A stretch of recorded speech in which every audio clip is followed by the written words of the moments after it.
Burn, baby, burn. Disco Inferno. Burn, baby, burn. Disco Inferno. Come on, lady disgruntled mechanic. I need that new tool. I have to go buy it. Steve, Rob, and Erico both have the tool. I need it. I really do.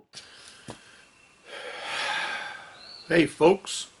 It's your favorite 98%er on YouTube, Mike the Disgruntled Mechanic. Well, the first video I was going to shoot today was of replacing the axle seal in my 2002 Chevy 2500 HD Duramax. And when I come out here to the garage, lo and behold, I find another problem. Let me show you. So I come out to the shop and look at my Volt, and lo and behold, I have a flat tire to fix. These tires are getting worn down. I hate to replace them. They don't have many miles on it. They're a tire for fuel economy on the Volt, well, electric economy, however you want to say it. But it's probably not a whole lot left to them. So I'm going to take it off, and we'll try and see what the problem is, where the hole's at, or holes, or whatever. I figured while I had the camera out, I may as well just show you how I patch my tires and what I do to find the leak. This is what you'll see here today is actually how I do them at home. I have the better kit where you have to break the tire off of the rim and put the plug in and patch from the inside out. I don't have one of those kits here. Plus, I don't really have a way to break down the tire other than my Harbor Freight manual tire changer, and it may be tough with these rims. I've never done it on these rims. So let's see if we can get a plug in this thing. So the first thing I normally do is drop the air chuck. First thing I normally do is just do a quick visual on it. Now, I can see right here something I don't like. It actually looked like a chunk out of the tire. Okay, well, what I'm going to do is I'm going to fill this up with air and see if we can hear it leaking or visually see it leaking or something stuck in it. Just a quick way to do it. I always overinflate them because you have a better chance of finding it that way. I've found out the leak. I mean, don't go nuts. Don't put frickin' 5,000 pounds in it. But okay. Let me see what we got.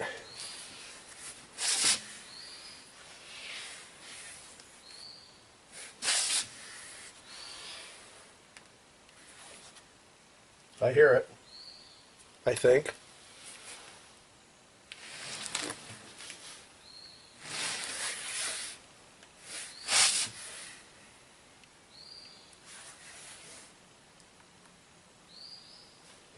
Here's what I saw that I didn't like.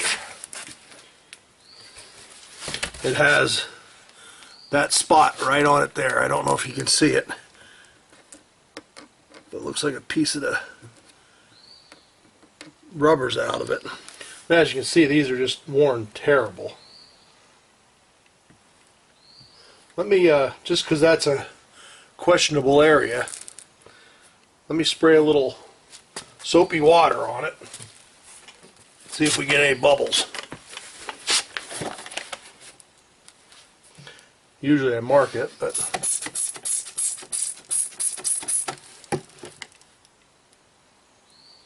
no, nothing really.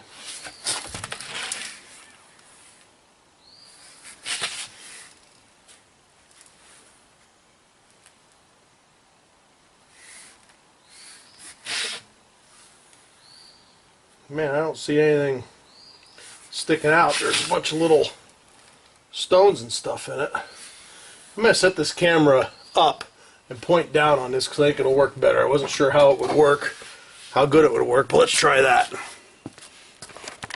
I don't know which angle's better, but we'll try that. So when I do the visual, and go over it by hand here. If I don't feel anything, then I'll start spraying it. Let's see how much air we have in this, because I don't want to overdo it.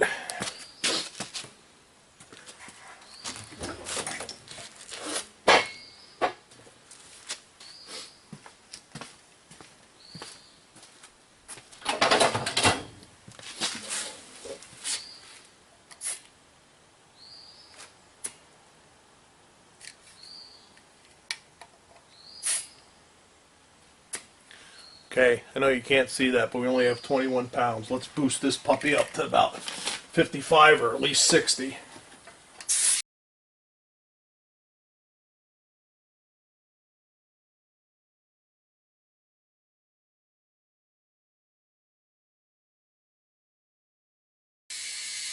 Once I get it on there square, I'm good. All right, let's see what we got now.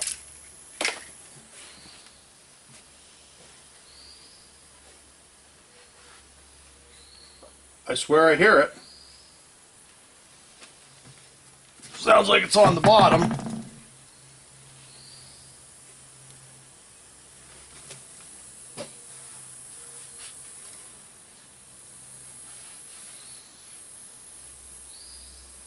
All right, I think we found it.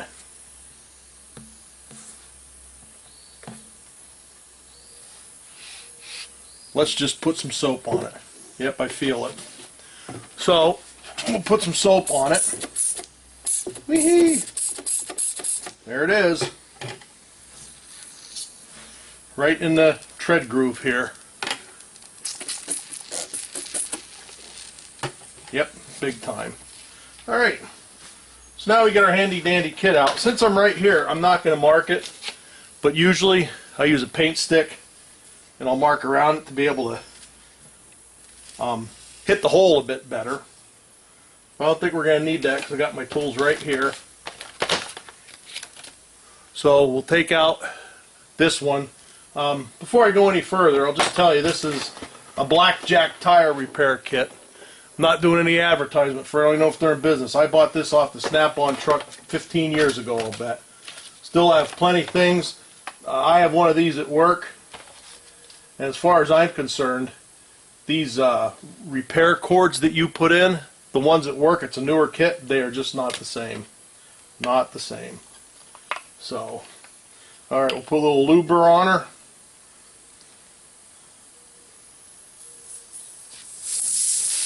Ooh, that's a nice big one. Good God, Gertie. What a gash. I didn't say that, did I? So anyhow, next you want to take one of your cords. Now, these I have never put in rubber cement, anything like that. Some kits you have to. This, I just use these the way they are. You know, I don't even know if it recommends rubber cement, but I don't think it does. It's been a while since I opened this up. Remove the repair, center needle. Do not use, right in the instructions in this one, do not use glue. So we got that one.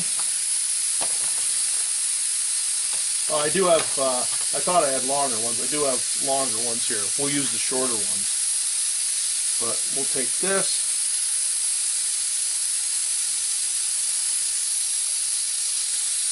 Gotta thread it through here. I know I'm not doing too good a job of showing it. Gotta thread it through here, through this eye. You gotta thread it through this eye. Okay. There it is. Now once you have that done, pull that guy out. Push this guy in. Go down about, you want to leave some sticking up. Don't know how well you can see that, but I have part of the cord sticking up here. And then you just pull it out like that, like such. Now, because these are what they are, this tells you, once you get this cord in, you can either cut this off, or with these, because of the compounds they have in them, it tells you you can melt them down and get a better seal. Me personally, I like to melt them down and get a better seal. So let me get some. Let me get a firing stick here, and we'll do that. Okay, so we got some of these strike anywhere matches which and they're actually the green light, meaning they're green and safe and all this and that. So rather than strike anywhere matches, they should be called strike nowhere, because normally they don't even light when you put them on there. But anyhow, let's light this baby off.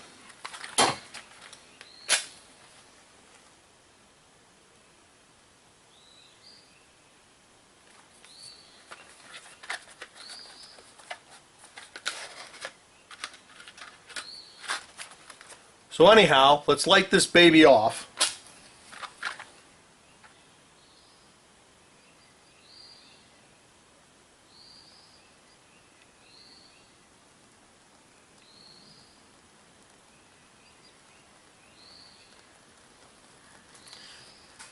And I let it burn down pretty much to the tire to make a pile of goop down there. It's probably the same stuff that those, I don't know how many of you are old enough, but it's probably the same stuff that these black snakes were made out of when we were kids, that you lit up and they make that curly thing in the black smoke, and probably if you breathe it, it'll kill you, and it has carcinogens, but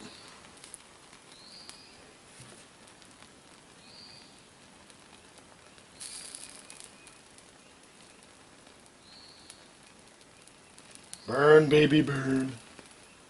Disco Inferno, burn, baby, burn. Disco Inferno. Yeah, I can't sing either. Hate disco, too.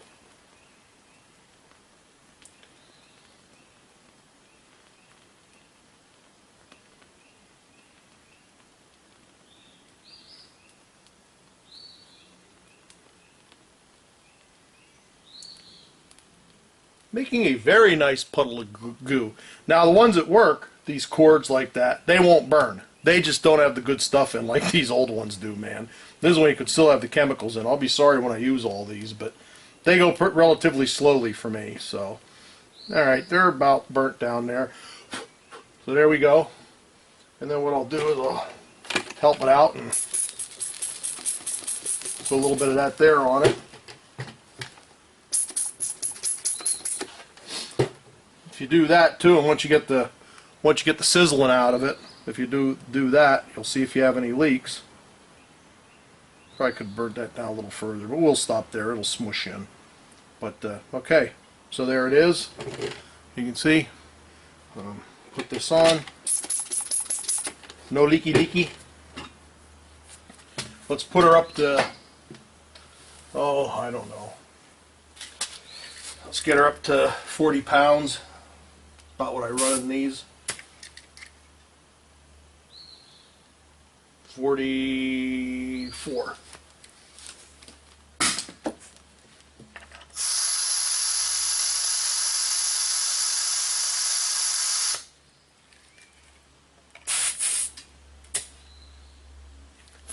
Right on the schnoz. Okay, let's take this puppy back and we'll mount it. I'll bring her along while I mount it because I want to show you something about the jack that I have. So let's go back and come on along. I'm ready to put the tire and wheel back on.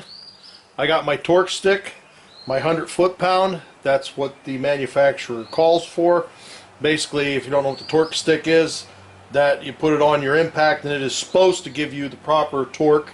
Like this one says 100 foot-pounds. I have other, there's so many in the kit. I forget 5 in the kit, but 90 foot-pounds. I bought it in, must have been 2002, because of course 2011 volt specs isn't on their specification sheet. So in that case, just look in the owner's manual, and there it was, 100 foot-pounds. So we'll put this on the impact, and we'll get ready to put her back on.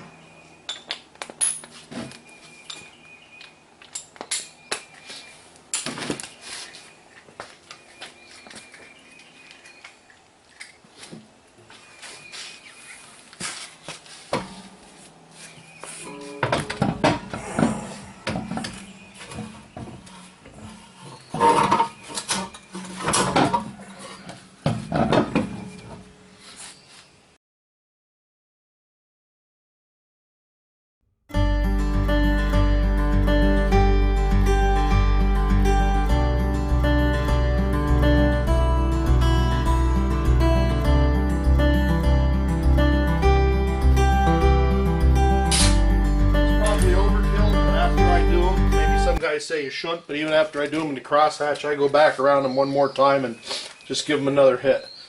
We'll check the tire pressure. We gained a pound, 41 pounds. We're good with that. Cap lays here. We'll put the cap on.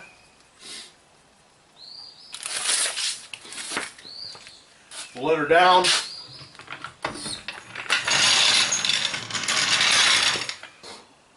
This is my Harbor Freight jack that I bought. It's a low profile. It's a 1.5 ton.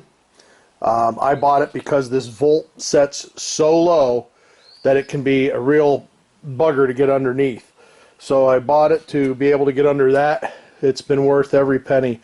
I think I paid $39 for it because I had a 20% off coupon. Then the girl gave me a special deal because she liked me for some reason, and I made out pretty well with it, and it was worth it. You know, I say my projects are never ending, and I did a little thing on what I own and what I have, but I just started the Harley up, took it for a very short ride, like 2 miles yesterday. You can see that puddle underneath it. I'm not sure what happened. I heard a pop from it. It may, it runs fine. I'm thinking it may have just been gas that leaked from somewhere. I'm not 100% sure, but of course that's something else I'm going to have to look at. It's never ending here for a disgruntled mechanic. It just isn't. So there you have it, folks. Another one in the can for the disgruntled mechanic. We got the tire fixed, hopefully. It's holding air. Did what I wanted to do. Wasn't the video I was going to make, but you got it. Figured I'd just show you how I do it and how I go about it. 2 things I wanted to mention is, one, it actually costs close to $25 to $30 to patch a tire around here. I'm not sure if it's Pennsylvania state law, but when you take it to one of the local big tire stores, they do the interior patches where you have to break the tire down and you have to plug it from the inside. They say that is the way that they're required to do it, whether it's by their owners or by state law. I really haven't figured out, but you know, I don't own a garage, not a garage owner, so I just put those cords in mine and keep on it trucking. The other thing I wanted to mention was about the tire pressure monitor, TPMS, tire pressure monitor system on this thing. You don't have to reset it or do anything with it, taking the tire off and just plugging it. It's in the same spot on the car, so it doesn't matter. It'll still show right rear because you did not take it and place it somewhere else, so there's nothing you have to do with that. So that's going to wrap this one up, folks. Once again, it's your favorite 98%er on YouTube, Mike the Disgruntled Mechanic. And until next time, folks, I'll say what I always say. If you can get somebody else to do it, you're probably better off. Till next time.